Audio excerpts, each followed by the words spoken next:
Hi, and welcome back. We are getting into an incredible topic today with an amazing human. I'm so excited for you to be back with me this week. Okay, this week we've got Anu Gupta. He's an educator, lawyer, scientist, and the founder and CEO of Be More, an education technology benefit corporation that trains professionals across corporate, nonprofit, and government sectors to advance DEIB and wellness by breaking bias. We are going to get into bias, people. His work has reached 300 plus organizations, training more than 80,000 professionals, impacting over 30 million lives. He holds a JD from NYU Law. Philadelphia Development Studies from Cambridge University, a BA in International Relations, Middle Eastern and Islamic Studies from NYU. As a gay immigrant of color, he came to work of breaking bias after almost ending his life due to lifelong experiences with racism, homophobia, and Islamophobia. The realization that bias can be unlearned helped lead him out of that dark point and inspired a lifelong mission to build a global movement for social healing based on principle of mindfulness and compassion. Oh my gosh, the world needs more of that right now. A peer-reviewed author, he has written and spoken extensively, including on the TED stage, the Oprah Conversation, Fast Company, Newsweek, and Vogue Business. All articles I'm big fans of. He is the author of Breaking Bias, Where Stereotypes and Prejudices Come From, and the science-backed method to unravel them. Anu, thank you so much for being here today. Thank you so much for having me. It's such an honor.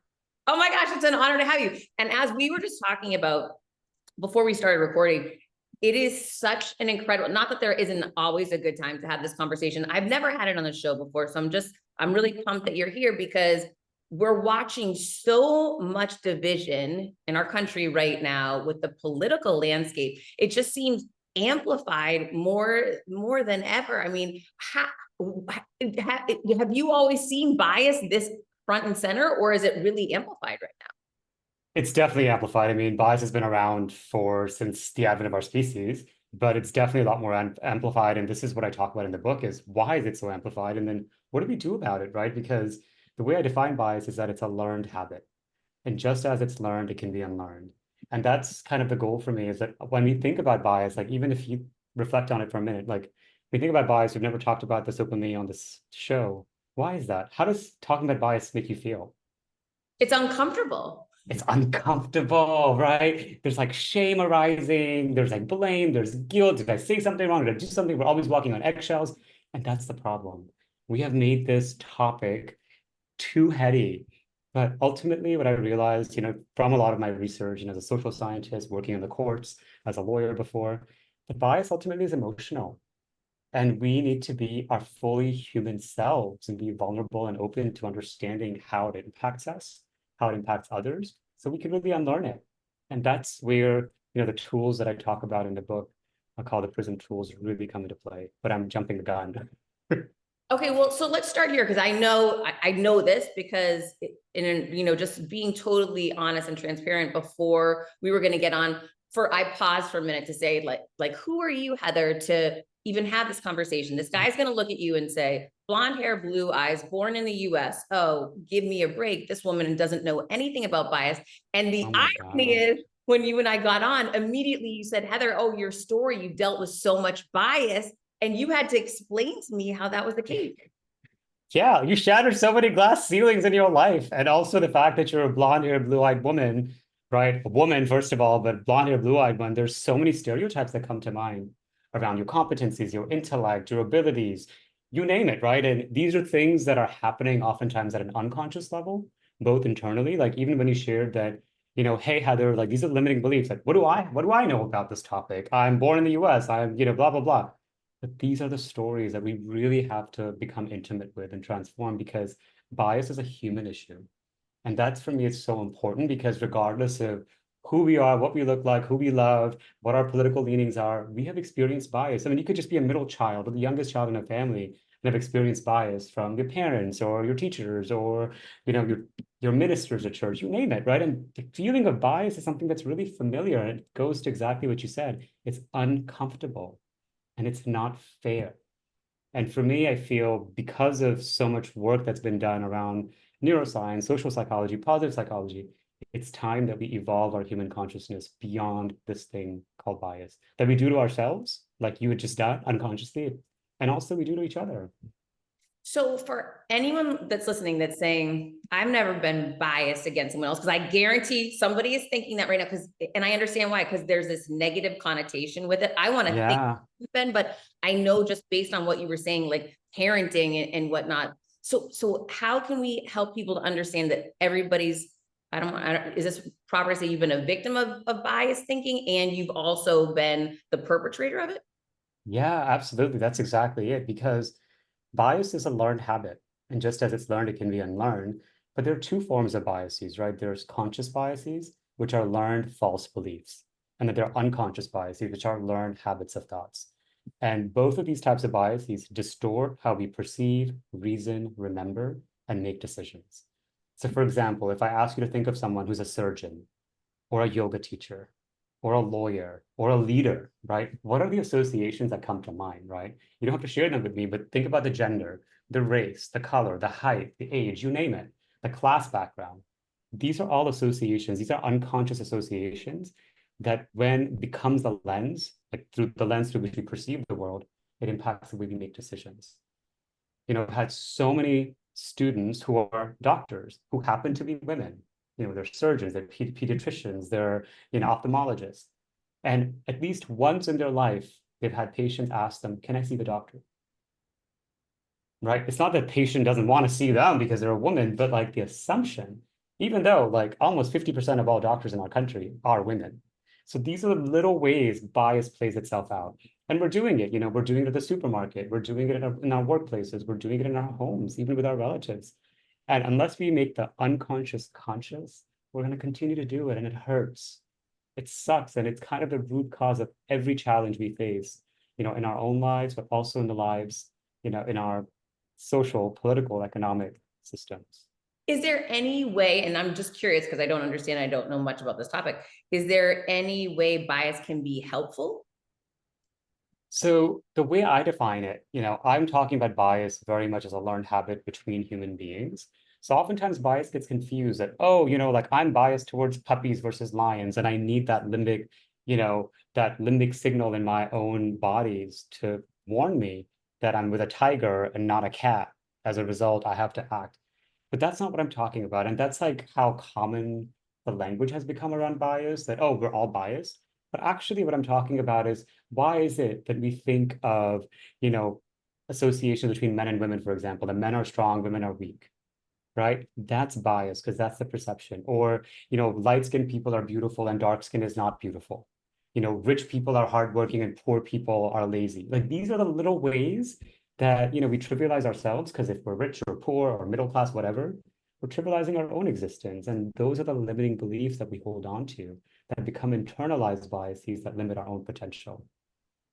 I just have to share right now. This is so wild. I don't spend a lot of time outside of the United States for whatever reason. And I was invited this year to speak in Saudi Arabia, and everyone close to me said, do not go for fear. They're projecting fear. Obviously, now I'm understanding from bias that they had against, Saudi Arabia, Middle East, or what they don't know, or what they saw on TV, or whatever it is. Yes. It's so interesting. I did my research, and everything I found factually said it was safe to go. And I said, I'm so scared that I have to go because I just believe fear is a green light that means go and go faster. So I was very nervous. I got out there, and I will tell you, it was top 2 trips of my entire life. I had the most unbelievable experience. I went to the palace, became friends with the princess, truly like remarkable. I'm going back in February.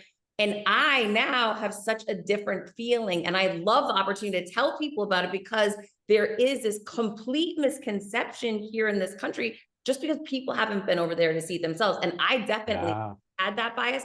And people I love still have it and have a hard time believing me. So just wild how deep this bias concept goes.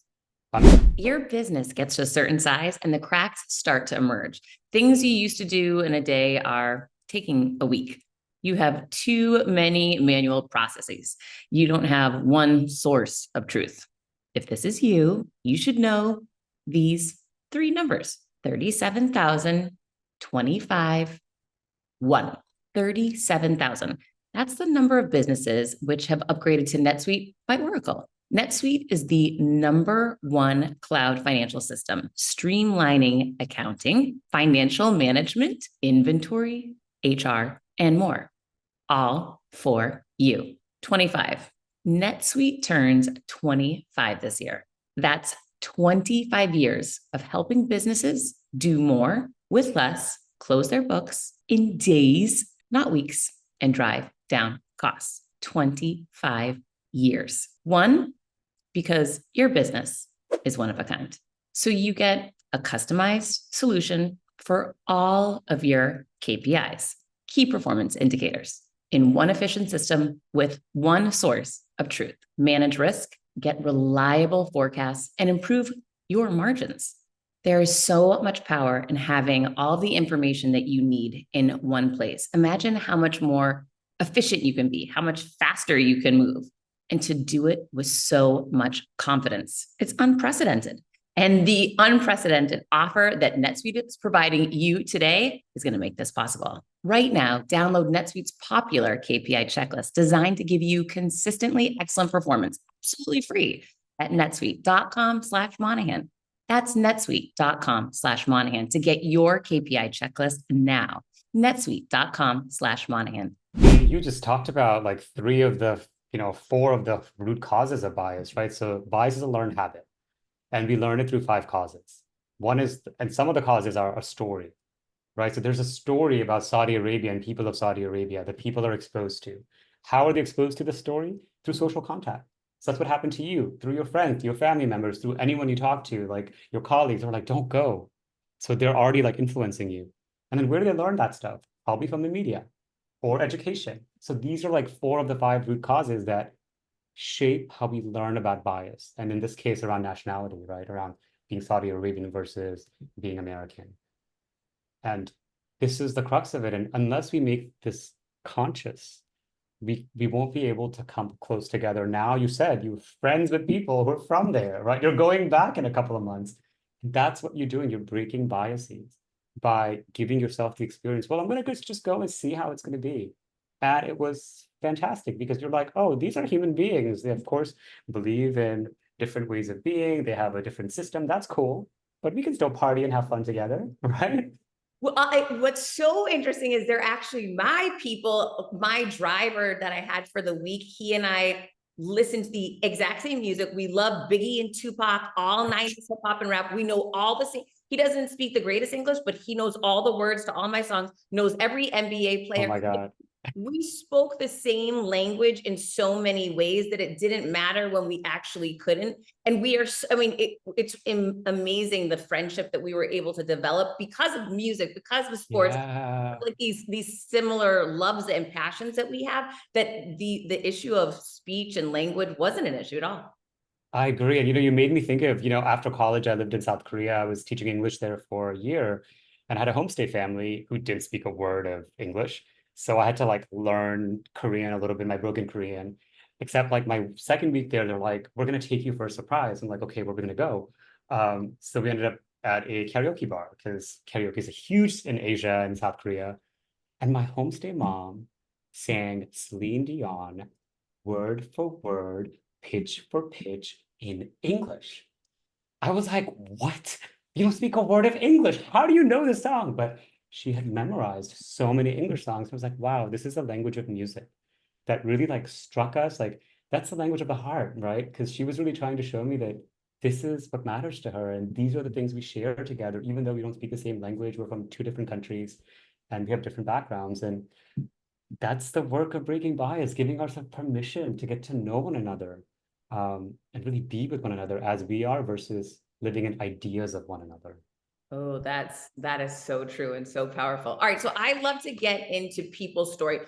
Tell us a little bit about your story as to why you got into this work, how you got Yeah. into this Yeah, so my story is I came to the US when I was 10 years old. My family's from India and we immigrated here.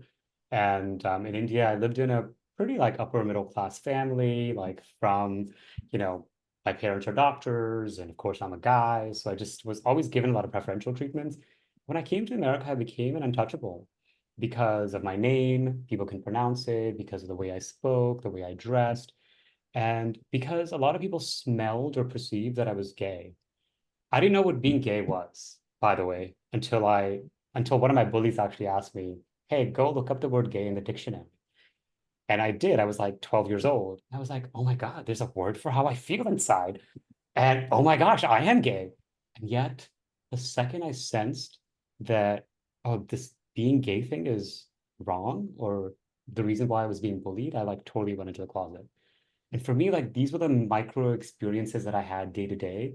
But I always like shoved them inside and I just pretended to be what others wanted me to be. So I kind of went through my life like this until I went to grad school, then I went to law school. And in law school, I thought we would talk about these issues because, criminal law and tort, all of this is about bias and how we can overcome it, think about civil rights and human rights. And yet there was no, at that time at least, there was very little, you know, recognition of bias as a concept, unconscious bias in particular. So I started feeling like, oh, maybe what I'm feeling inside is wrong. I am wrong. So I basically, right before my second year of law school, I found myself on the 18th floor of my window about to jump off. Like literally, I was like, I'm done with this life. I was like in the throes of depression. I had internalized all these false stories about myself because of my nationality, because of my sexuality, because of my age, you name it. Um, but that was the moment of grace. Instead of falling forward, I somehow fell backwards, and I can't explain it. To this day, I'm like, wow, I'm alive because of God or some bigger universal force that I can't understand. And that minute, I was like, shit, I almost like took my life. So I called someone, a friend of mine, who lived really far away from me. She happened to be walking on my block. Literally, she happened to be walking on my block. She showed up in my apartment within 3 to 5 minutes. And she talked with me for God knows how many hours. The next day, I started my breaking bias journey, went to the counseling center, and basically started looking at a lot of these interventions that I talk about in the books that in my book that basically help us break bias. But I was using these interventions to just like overcome the limiting beliefs, the self-loathing, the self-hatred, the self-judgment I was experiencing. But the more I was helping myself go through my own healing journey, I started looking at the science, the neuroscience, social psychology science. And they were saying that these tools that I was using to help myself actually help us reduce bias, particularly unconscious bias.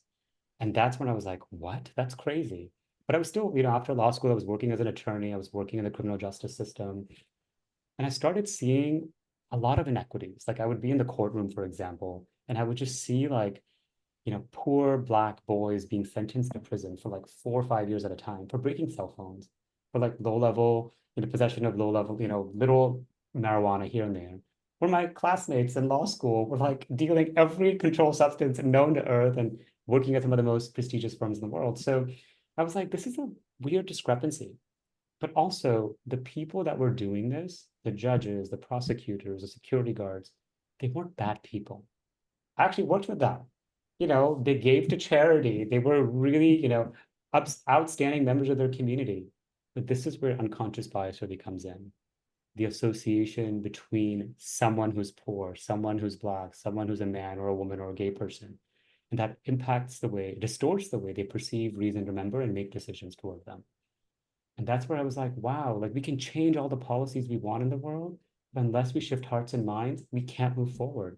And that's why we're still here. Like the reason for there was a Me Too movement is because despite we've changing the law, women still earn 70 cents to the dollar, right? Despite, so intellectually we've done it, but now we have to really shift and go deeper. And that's what these tools, what I call the PRISM tools, are really helpful in doing. And I tested on myself, right? I started testing, tools of mindfulness and individuation and stereotype replacement on how I felt, that emotional affect, that discomfort that we feel around this. And over time with practice, they really help us cleanse the nervous system from, just these afflictive emotions and be more comfortable in our own skin, but also be more comfortable with other people. So we're with people for who they are versus our ideas of them. So bias actually negatively impacts the body then. Oh yeah. Oh my goodness. There's so much research around how carrying biases toward ourselves or other people helps, basically raises our blood pressure, makes our hypervigilant. creates, I mean, all the negative thoughts we have, right? Oftentimes that manifest physically in our bodies. There's a phenomenon known as weathering, which is basically the idea that the more we experience bias, whether it's unconscious bias or conscious bias, like little things, oh, you're too pretty, or wow, you're smart because you're Asian, or whatever it may be. Like these are just trivial examples. These are micro cuts, but then over time, when they accumulate, they reduce life expectancy. It's been shown like 5 to 10 years, in the case of African Americans, for example.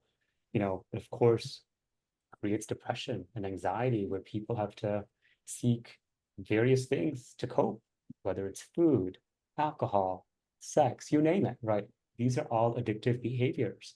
And this is why, a lot of times in our society, socially in our communities, there's so many addictions that we see because all of these humans are suffering and they don't have the words to describe what's happened to them. And for me, this is why breaking bias is so important, and how the work of breaking bias is actually rooted in compassion and mindfulness and really starting with ourselves.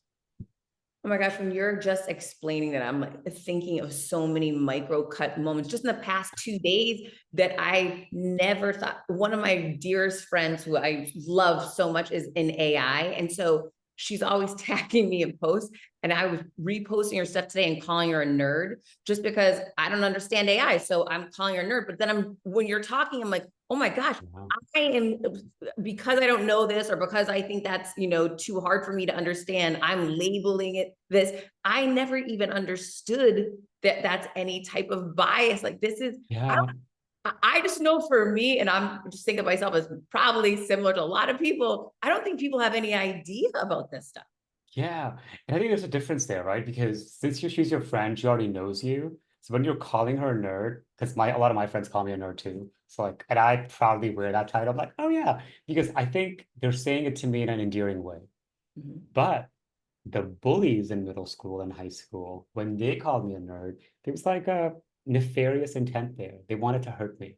So that's where context is so important, right? So it's really, between strangers, of course, it happens so much, within, in a workplace, of course, it could be really hurtful, and this is very true, right? You're so articulate for a woman or a person of color, you name it, right? So those are the types of things that can hurt. But I think within friendships, if there's a mutual understanding, yes. But if not, it could also be, can also hurt. I mean, this is why a lot of people are, I've been in therapy for so long because this is what my dad said, this is what my mom said, right? And I hold on to their words like it was the Bible. And I'm like, oh no, I got to let go of that, really loosen it. And also, this is what the work of breaking biases, when we break those biases for ourselves, we're able to offer grace and benefit of the doubt to others. I think about my mom. She became a mom when she was 24 years old. Heck, I didn't know who I was when I was 24. You know what I mean? Right. So like those are the types of things that I never think about because to me it's just my mom.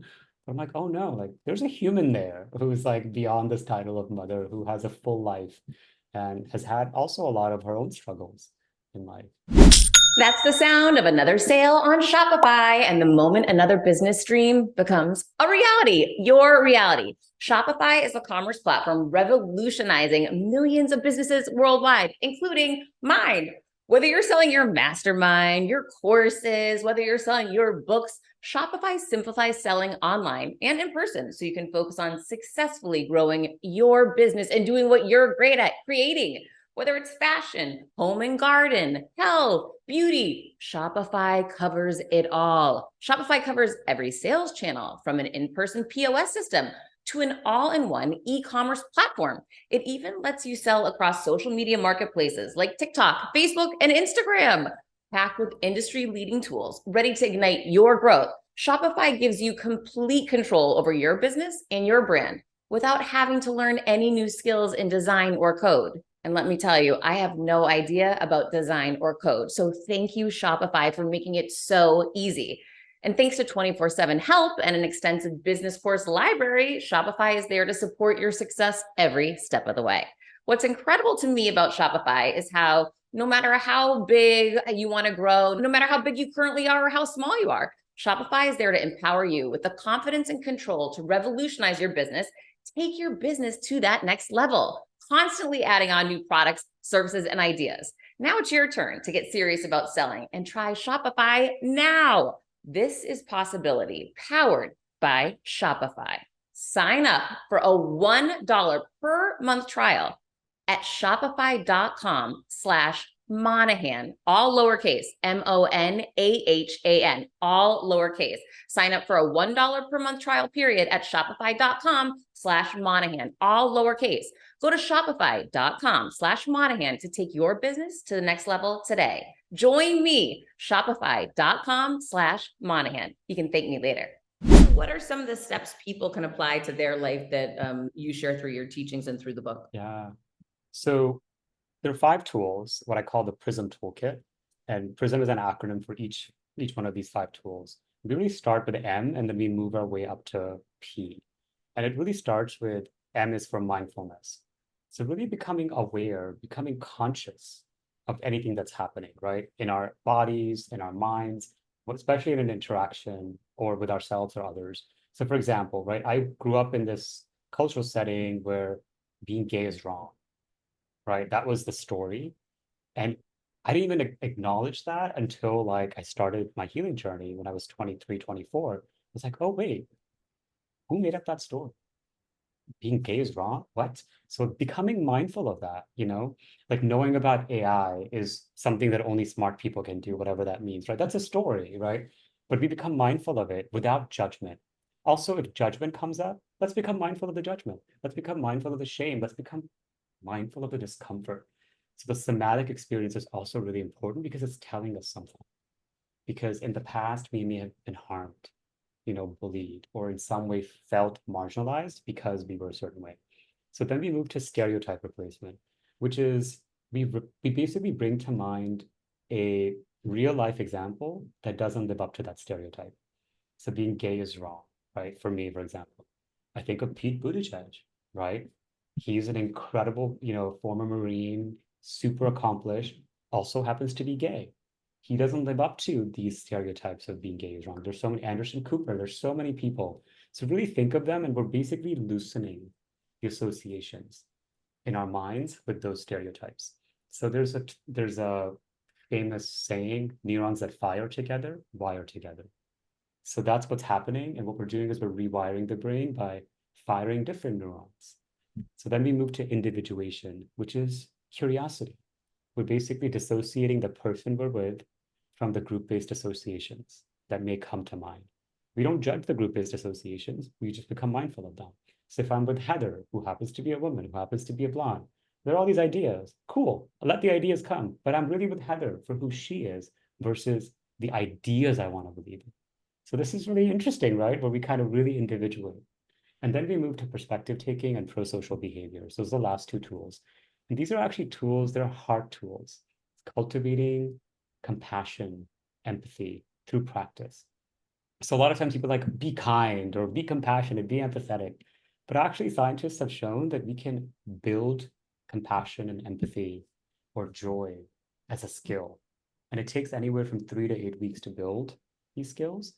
But the simple way we do this is affirmations. I mean, you're really familiar with this, affirmations. And what I did, in my healing journey for 2 years straight, for 20 minutes a day, I would just say compassionate phrases to myself only. May I be happy. May I be healthy. May I be safe. May I live with ease. Simple. 2 years, and just transformed so much of the self-loathing I was carrying. Of course, we have to do this earnestly, not just like you want something to go away. And at first, it can feel really rote, but over time, it softens the heart because what it's doing is, again, neurons that fire together, wire together. There's a negativity bias in our nervous system. So what this is doing is bringing those warm-hearted, those warm feelings to counteract the cynicism, the doubt, the hate that we've learned from our surroundings, and really reaching in our soul level who we actually are. Love, compassion, we are completely interdependent. So those are the things that this really brings forth. And that's, for me, what the neuroscience has shown, the opportunity for us to really evolve our way out of this thing, which we're seeing everywhere, but I'm really hopeful we can get out of it through these practices.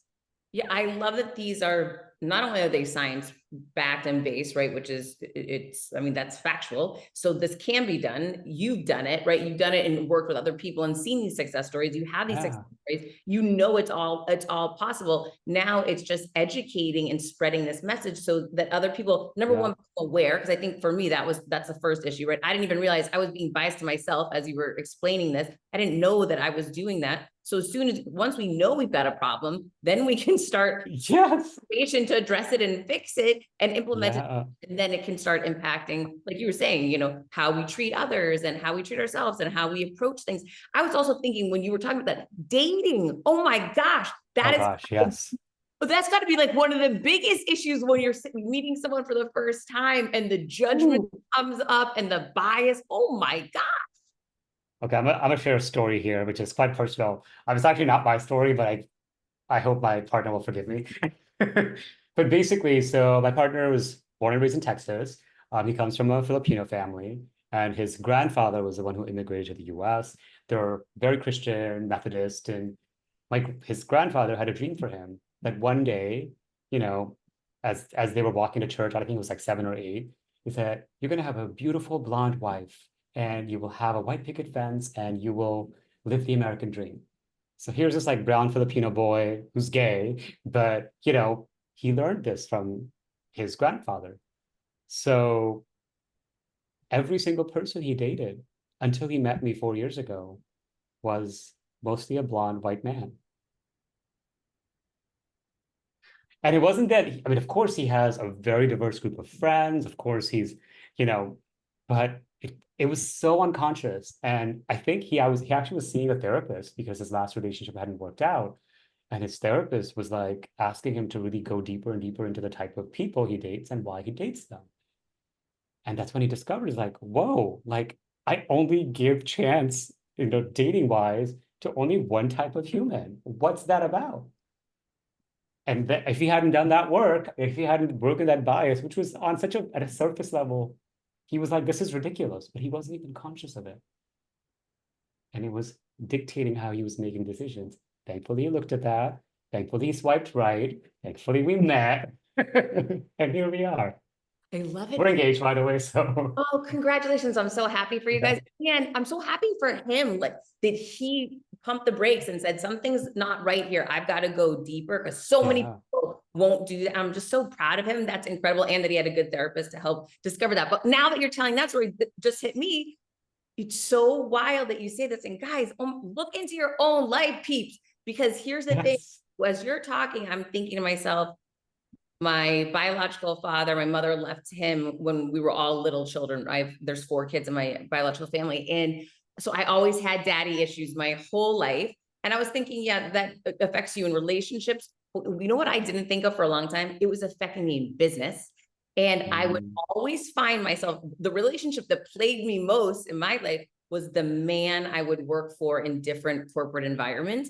Yes. And it wasn't their problem, it was my problem, right? It was all about me. I could never do enough for them. I could never shine bright enough. I could never make enough millions for them. I had to drive that sale price higher. And the pressure I would put on myself. And again, it's not about them. Forget each one of them. They were different, whatever, it didn't matter. It was about me picking men at work that I could go and try to get to see my value and constantly praise me. And nothing would ever be good enough unless I got them to be so ecstatic with me that it was killing me. And I, through therapy and, you know, self-work, you start discovering this stuff and saying, wait a minute, I don't even work for anyone else but myself.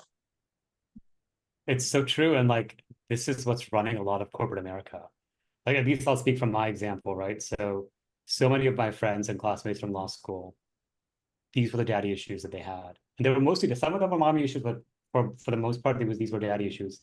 Whether they're men or women or anyone in between, same issues, which is why they would overwork 80, 90, 100 hours a week, trying to prove to themselves, to the partner in charge, that they were worthy, that they were good enough. And I was like, wow, like this is that interpersonal play from their childhood. But these are also a lot of internalized biases, these biases of unworthiness, not being good enough, you know, needing to prove themselves over and over again, overcompensation as it's known as. And also sometimes it can be undercompensation where they succumb to the stereotypes. I am worthless. I am good for nothing. So why even try? And that happens to us, in different phases of life for some people, right? And so these are the way it manifests, and it could be, just heartbreaking and so painful, unless we make it conscious, like you did, like I did, right? Like my partner did. Yeah, but it's so interesting. In your partner, much like me, I didn't know that's what I was figuring out. It sounds like he didn't Mhm. either. He was kind of like stumbled into it to say something's going Yeah. over here with dating. What is that about? And that was the same for me. Why am I making myself so sick at work all the time? But it doesn't matter where I end up working. I'm falling back into negative work environments where I'm not treated well. And then I try to get these people to love me and praise me. What's broken here was finally, what changed things. Then you're not going to be surprised by this. When I did go out on my own, I had this like paralyzing fear of failure that Mm. how can I succeed without some man telling me what to do when PS there Wow. was not one person I worked for that I didn't outrun and out deliver on. So I knew intellectually I was the one always calling the shots. So of course I can do it on my own, but something physically within me, my own limiting beliefs, were telling me, wait, you can't do this without a man leading. Yeah. And that was the hardest breakthrough for me, becoming an entrepreneur. And I didn't realize it initially. I mean, I wish more and more women are listening to you, like, because that's it. I mean, that's the reason why my mom has been where she is all her life, because to this day, she makes more money than my dad. I mean, they're both wonderful humans. But the fact is, she's always needed to feel like she needs a man in her life to validate her existence. And It this is. is a learned story. It's a learned story. And it can be unlearned, people. It so can be unlearned. And I'm so glad that you're doing this work. Because you know what's interesting? I'm kind of having this epiphany right now is that the work you're doing is not so different than a lot of psychologists that are out there. Right? Like you're approaching it from a very different perspective Yeah. angle, but it's very similar in that you're talking about mindfulness, meditation, self-awareness. You're talking about tactical tips and strategies from psychology that you can implement into your life, but you're approaching it. And so important. I'm so proud of you too for doing this, because some people are only going to relate to it with the science-backed approach, and they're only going to relate to it Yeah. because you've been a lawyer and you like your background is so you're so educated that some people will only listen to someone like that. Some people will only listen to a woman's perspective on it, or Yeah. but all voices need to be heard in order to connect and reach the masses. And this work, as we know, just has to be done. Yeah. And I think like you said, like, it just seems like it's everywhere, right? And why do neighbors hate one another? Like, why do there's like ruptures within our families where we've believed these stories people have told us about each other because of our beliefs, that we completely break our relationships. And for me, that's the sad part, for me, like writing this book, because I have family members who are across the political spectrum. And, through these practices, I'm like, oh, like I can be curious, I can be loving, and vice versa, right? Some of my family members don't share much of my, political beliefs, and yet they still buy me, Christmas presents. They still take me out, right? So there's that love that's present there. And that's what I want to remain, that these are just little things, like little things that become big things, but we have to make them conscious and really break them. And eventually, hopefully, people will be able to talk to one another, across the aisle. So we can actually create solutions that benefit all of us, move away from the negativity, move away from the divisiveness. One of the things that's coming to my mind is that, yeah, this stuff is important. And of course, everyone understands in their own life, how could it affect their family negatively, their work negatively, as we're talking about relationships, et cetera. Okay, but let's talk about the elephant in the room, which is, let's Islamic culture right now, and Israel. And when you start talking about these real, I mean, it's so much fighting. Yeah. Like some topics are harder. Is it harder to address bias on something so big like that? Do you not even start there? Or because I'm just thinking, I have friends on all different sides and from Me different too. backgrounds. So I hear all of the different viewpoints and anger and upset. And I can also sit and empathize with each of them when I'm sitting with them, but then I empathize. So how do you address it, or is it too heated to address right now? It's so interesting that you asked me this because, yeah, like you, I have friends on all sides, and also I lived in Israel after college. I worked at the Holocaust Museum in New York City. I was an Islamic studies major because I went to Israel. So, like, it's been something that's really personal to me. And even though I'm not Muslim, but I'm often confused for one because of the way I look. Again, those associations. But I think none of these topics are too big because the root cause is the same.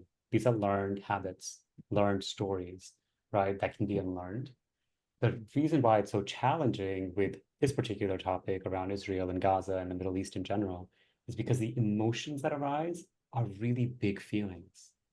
They are really big feelings. And folks don't have the tools to manage those big emotions. And that's why I feel like let's start small and really build the resilience and really train our nervous systems, because that's what's going to be helpful in resolving these bigger conflicts. Because ultimately we all want to live, we all want other people to be able to live. Why can't we all live together?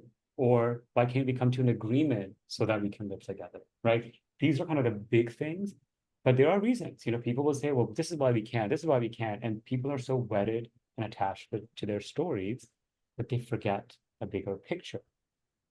Lives are at stake.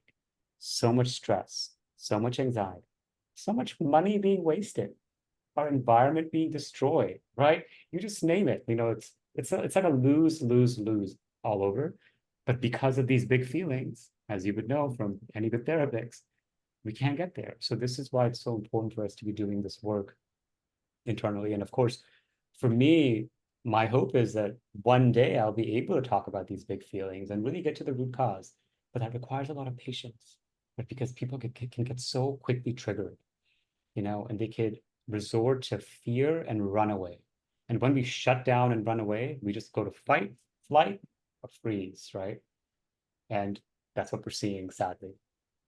So if people find themselves, especially during this time right now, with all these political conversations happening, and you're going into an environment, whether it be business or family, it doesn't matter. Like you said, we're going to find somebody on one side and on the opposite within any room we could walk into. If something starts getting, accelerated and people are getting really emotional, is there something you can do to calm that bias down? Or Yeah. should you lead? Like, what's the best strategy for somebody if they find themselves in that situation? So, I mean, this is such a great question, Heather. So start with mindfulness. Become aware that, oh, it's getting heated. Oh, it's getting heated and there's just great disagreements. And we sense that already, though. This could go in a wrong direction. So the second we become aware of it, I think we start with ourselves and really feel like, oh, how does it feel in my body? Just a quick somatic check. Ooh, I feel tense in my chest. Okay. And then then we move to like breathing or whatever we need to do, but then we move to stereotype replacement, which is why, I mean, I don't know if you've seen any, I have some really wonderful mentors who are just so skillful. They're able to just, change the conversation, change the topic, laugh it off. What I do sometimes, I excuse myself and I do 10 jumping jacks, or I just I like literally set up my timer and jump for 30 seconds. It moves the energy around. That's the stereotype replacement because we don't assume to do that. We're basically doing something that's completely different. And then we move to just curiosity. Curiosity is really important because part of why these conversations become diatribes and arguments is because we lose curiosity and we want to be right.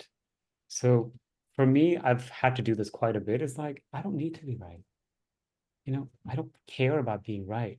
I don't care about winning. I just want peace, particularly with my parents, particularly with my sisters or my best friend. So, but I'm also curious, like, where are they coming from? Tell me more. 3 words. Tell me more.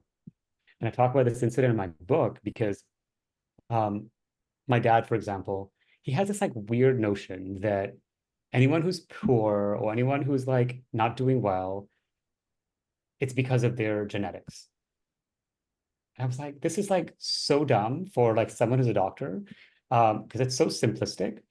And of course, I've had like fighting matches with him like my entire life, except one day, this was like 8 or 9 years ago. I was like, okay, tell me more. Where's this coming from? So it's very hard, but I was like breathing in, practicing what I, preach basically. And I eventually learned that he had a teacher in grade school who he loved. And this teacher really inspired him to become a doctor. And he's a very successful doctor. Now my dad is. And his teacher believed in this like simplistic view of the world, education and social contact. Because this teacher is someone he worshipped, right, or revered, he adopted his views. And for him to drop those views is to drop his teacher. It's Wow. that little. It's just so simple and so little, right? And this happens to all of us. But for me, the conversation has since been, it's like, oh, this says nothing about your teacher that you really respect. What a wonderful person and a role model for you. And he can be wrong about certain things, as the science has shown since then, right? Um, so that's where I mean, if people really want to move into like, but it requires transformation in ourselves first. Because I'm not trying to change my dad. I'm not trying to make him anything he's not, but just being curious with it and being present to him. But I'm sure he was completely unaware that that's where this all stemmed from. Yeah, it was wild. It was wild.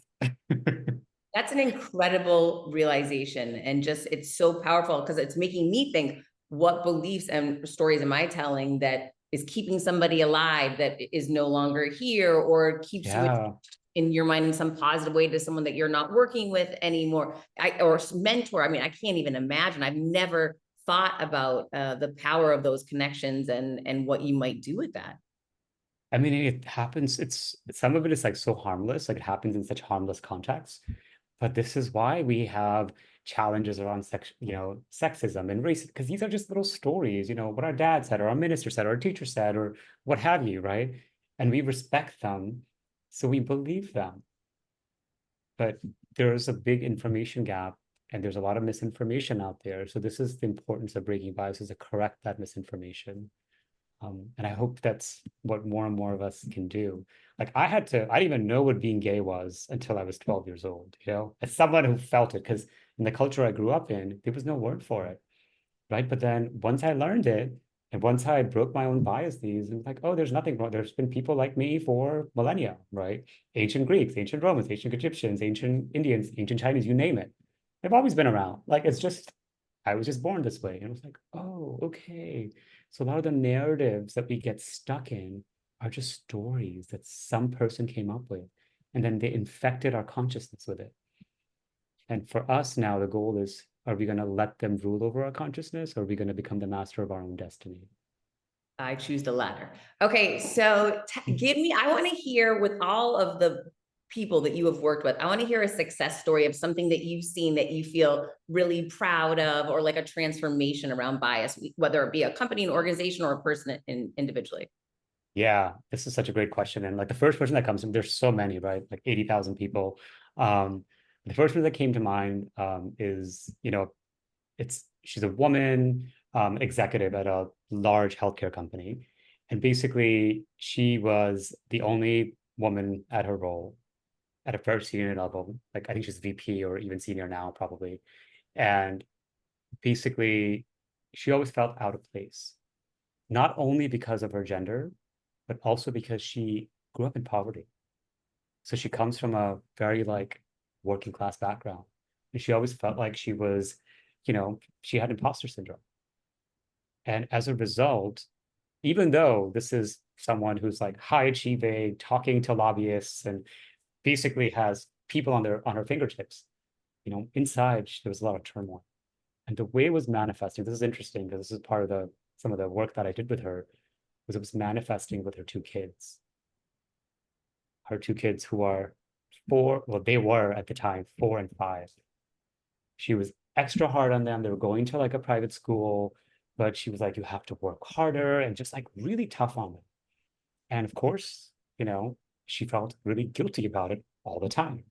And yet she couldn't get out of this pattern. So this is what we did. We just practiced Prism, starting with mindfulness. And particularly doing those compassion practices just for her, for herself, and the little girl within her for like several weeks. And then she started also teaching those same practices to her kids, the 4 and 5-year-old. It's transformed. It's transformed who she is. She walks differently, she talks differently, she behaves differently. She doesn't have to be the man in the office anymore. She's not trying to be someone she's not. She's more of an authentic version, more successful than she's ever been before at the workplace, and more successful as a mother, as a parent at home. And she's one of my, I would say, I'm not supposed to have any favorite students, but she's one of my favorite ones because every 6 months she'll send me an update. So that's why she's so top of mind, because she'll tell me like how her life has changed with such simple tools, right? We also worked on some of the stories, right? Stories around gender, stories around race. She's also a woman of color. So, just like stories she'd learned and internalized about herself that are just not true based on the science. Like they're not true whatsoever. She was like, oh, that's how my dad or my teacher or my coworker learned these stories. They're not true. They're So real. where does someone begin? How do you even begin to identify what those stories are and before you even figure out that they're not true? Well, I talk about the story in the book. But basically, like, I'll give you an example. Like, oftentimes, and you'd be surprised how many doctors I've been with, how many teachers I've been with, who believe that race is biological, that there's a gene for being Black and white, for being Asian or Latino. There's no there's no genetic basis for race. Race is not biological. It's literally a story that some humans made up less than 300 years ago. Yeah, it's just completely made up. And actually, the science has shown that people who are in different racial categories might actually be more genetically identical than people in the same racial category. Because they're categories, they're made up, these labels. So like to really explain how the story comes about and how ridiculous, basically for your listeners, a bunch of guys who love to collect skulls, human skulls, came up with the story of race in the 1700s. And they basically said, this one skull is so beautiful, it must be the best type of person. And they named it Caucasian. And then they created a really silly hierarchy. But this is the power of story, because this hierarchy that they created infected, all of our human consciousness They sound like a through. bunch of wackos they're collecting skulls. They were wackos. They're called skull cabinets. Like there's so much research on this. They were complete wackos, narcissists, megalomaniacs, insecure, probably lonely, you name it. And we are stuck in their story. And for me, like when I first discovered this, last year of law school, I was like, are you kidding me? This is why I was bullied all my life. This is why I was othered all my life. And the more I share this with people, they're like, crap. I remember I did a training at TED. I was a TED resident. I gave a TED talk, but they also wanted me to do a story there, a workshop there. And I led one of those workshops with their entire staff. People just couldn't get over it. They were like, this can't be true. You're lying. I'm like, no, look it up. And then they were like, oh, crap. Everything I said is true. I mean, of course, I simplified it a little bit. And then they were like, crap, like this is what our kids need to be taught in the first grade. But it's not in our education, it's not in our media. And as a result, because there's such information gaps, we continue to perpetuate these false stories about ourselves and one another. And just how much time we spend wishing we were thinner, wishing we were lighter, wishing we were more beautiful. Oh my God, waste of time and energy. Can you believe? What could we do if we just like loved ourselves and just accepted ourselves for who we are? That's it. That's it. The answer always will be the answer. And that's why people need to read Breaking Bias. Who did you write the book for? I wrote the book for basically everyday Americans and actually everyday citizens. So like parents, grandparents, teachers, doctors, anyone who's a professional, anyone who's a leader. And the way I define leader is not just someone who's like running a corporation or a nonprofit or a government sector, but a leader in their own lives, right? They're the leader of their home. They're a mom, they're a grandmom, right? They're a step parent, and they deal with these issues with their kids. Mental health is such a big challenge for our kids nowadays, bullying. So it's really for people like me, basically, right? Like everyday people, right? Who are struggling and are also struggling not just to make ends meet because of financial reasons, but struggling with their mental health because of these stories, these lies that we've learned about it ourselves and how it's impacting the way we make decisions, the way we interact with ourselves and one another, and to basically inspire them to kind of find more compassion for themselves and others. And let's build a world where belonging replaces bias, and that's the vision. That's such a beautiful thing. And this book is for me. I mean, having that realization that I think this is the work I do all day long. And yet I was bullying myself and telling myself false stories before I got on with you today, beating myself up for it. What a wild thing and I'm so grateful you shared that with me. Had no idea I was doing it. So there's always more work to be done. You are. Yeah, and I think one of the things that I want to advise folks is like, there's no shame or blame or, there's no shame or blame in this game. Absolutely none. And if it comes up, it's wanting to be looked at. It's wanting to be uncovered. And that's the beauty of this, because unless we really unleash it and really kind of pierce through it, it's going to restrict our lives. So this is why compassion and mindfulness are kind of the two wings that are holding the work of breaking bias.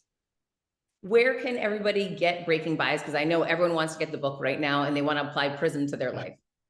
Yes, anywhere you buy books, whether it's an Amazon or a Barnes and Noble or bookshop.org, you name it, or your local bookstore, whoever you want to support, it's available everywhere, in the US, UK, and Australia, and Canada, of course. Well, Anu, thank you so much for writing the book. Thank you for working to break bias in this world today. It is so needed. And thank you for being here today. Thank you so much for having me. It was such a gift to be with you. Oh my gosh, you're such a sweetheart. Okay, guys, get the book, Breaking Bias now. You can get it anywhere. I will put it at the link in the show notes below. Keep creating your confidence and start working on breaking your bias. Prism is going to teach you how. Until next week, keep creating your confidence.